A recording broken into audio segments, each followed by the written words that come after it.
안녕하세요. 좋은 아침입니다. 유수아 목사입니다. 오늘 읽으실 하나님의 말씀은 민수기 33장 1절에서 2절 말씀입니다. 제가 읽도록 하겠습니다.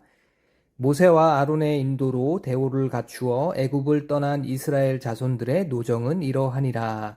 모세가 여호와의 명령대로 그 노정을 따라 그들이 행진한 것을 기록하였으니 그들이 행진한 대로의 노정은 이러하니라. 아멘. 오늘 원포인트 말씀은요, 모든 순간 하나님은 신실하게 함께 하신다 입니다. 저는요, 예전에 언제까지나 청년일 줄 알았습니다. 그런데 한두 살 나이를 먹고 보니까요, 벌써 40이 훌쩍 넘겼습니다. 이 불혹이라는 단어가 있죠. 더 이상 유혹에 흔들리지 않는다라는 뜻인데요. 이는 그동안 충분히 흔들려 보았고 이제는 무엇이 진짜인지 분별할 줄 알게 된 그 삶의 내공을 이야기를 하고 있는 것이죠. 40년이라는 시간은 그렇게 무게 있는 세월인 것입니다. 하나님의 백성 이스라엘도 40년의 시간을 광야에서 보냈습니다. 실패하고 불평하고 그리고 반복해서 하나님을 오해하면서 넘어졌던 그들의 모습은 우리의 모습과도 많이 닮아 있는 것 같습니다. 그런데 그 긴 시간 끝에 남은 한 가지 진실이 바로 이것이라는 거죠. 그들이 아무리 흔들려도 하나님은 한 번도 흔들리지 않으셨다라는 것입니다. 오늘 본문 민수기 33장의 말씀은 이스라엘이 애굽을 떠난 이후 40년 동안 머물고 떠났던 40여 개 정도의 장소를 열거를 하고 있어요. 처음 람셋에서 출발한 이 여정이 우리가 잘 아는 마라, 엘림, 르비딤, 시내산 같은 익숙한 장소를 지나고 그리고 또 다시 이름조차 낯선 그런 여러 장소들로 채워져 있습니다. 그리고 그 모든 지명 앞에는 떠나와 진을 치고라는 표현이 반복이 되고 있죠. 이스라엘 백성은 처음에는 구원의 감격으로 가득했습니다. 6월절 어린 양의 피로 구원받은 그들이 하나님을 찬양했고 마치 약속의 땅이 바로 눈앞에 있는 것처럼 굉장히 기뻐했었던 그런 순간들이 있습니다. 그런데 우리가 잘 아는 것처럼 이들이 불순종하게 되고요. 그리고 때문에 그들이 40년의 세월을 광야에서 떠돌아야 했고 고통의 시간을 보낸 것처럼 보이고 있습니다. 그런데 신명기에서는요, 이 40년의 광야 세월을 이렇게 말씀을 하고 있어요. 신명기 8장 2절에 이렇게 말씀을 하죠. 내 하나님 여호와께서 이 40년 동안에 너로 광야의 길을 걷게 하신 것을 기억하라. 이는 너를 낮추시며 너를 시험하사 내 마음에 어떠한지 알려 하심이라. 라는 말씀이 나옵니다. 하나님이 그들을 곧장 가나안 땅으로 이끌지 않았던 이유가 단순한 형벌이 아니라는 거예요. 하나님은 광야를 단지 형벌의 공간이 아니라 훈련의 공간으로 삼으셨다라는 거죠. 왜냐하면 그들이 하나님의 백성으로 하나님의 군대로 준비되어야 했기 때문입니다.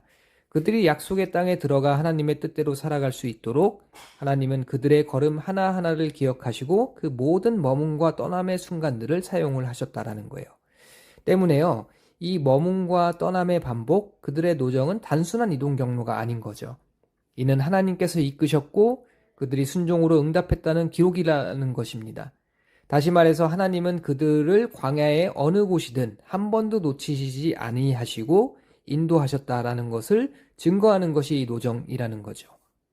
그런데요, 처음에는 유명한 곳들도 나오지만요, 곧이어서 이 출애굽기에도 나타나지 않은 지명들이 본문 가운데 등장을 하고 있습니다.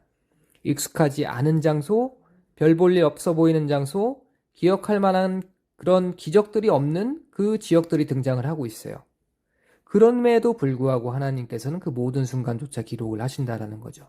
40년의 세월 동안 의미 없어 보이는 지명조차 하나님께서는 하나하나 기록하시면서 그곳에조차도 하나님께서 함께 하셨음을 보여주는 그런 기록을 우리 가운데 주셨습니다.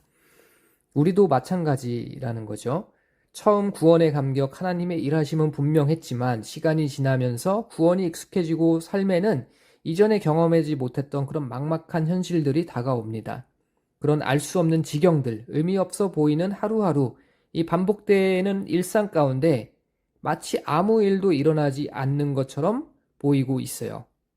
그렇기에 하나님께서 원하시는 이 훈련은 우리에게 아무 의미 없어 보이는 그 순간에도 여전히 하나님이 함께 하심을 믿는 것, 그것이 진짜 훈련이라는 것이죠. 하나님은 그 모든 떠남과 멈춘 반복되는 그 날들 속에서도 여전히 일하고 계십니다. 우리는 실패하고 포기하려 하지만 하나님은 끝까지 기다리시고 끝까지 함께 걸으십니다. 그것이 우리가 약속의 땅을 함께 걸어가야 할 이유라는 거죠. 여러분, 신앙은 감정이 아닙니다. 신앙은 기억이고요. 신뢰입니다. 주님께서 나를 이끄셨다라는 그 한 가지 사실만으로 우리는 다시 걸어갈 수 있습니다. 하나님은 우리가 기억하길 원하십니다. 내가 너를 구원했고 인도했고 군대로 세웠고 그리고 네가 알지 못하던 그 평범한 날들 속에서도 내가 여전히 함께했다. 그 신실하심이 오늘 우리의 걸음을 붙들어 줄 것입니다.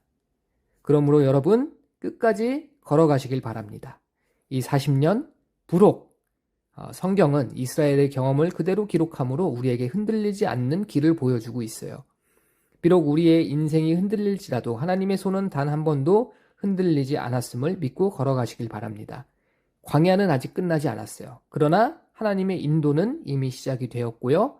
멈추지 않을 것입니다. 그 하나님이 바로 우리의 광야의 길을 걸어가는 이유가 되십니다. 우리가 함께 기도하겠습니다. 하나님, 감사합니다. 하나님은 우리 모든 인생의 순간순간에 함께 하시며 신실하심으로 응답해 주시는 하나님이심을 고백합니다. 우리가 인생이라는 이 광야의 여정 가운데 하나님의 일하심을 바라보며 끝까지 하나님과 동행할 수 있도록 힘 주시옵소서. 감사합니다. 살아계신 예수 그리스도의 이름으로 기도합니다. 아멘.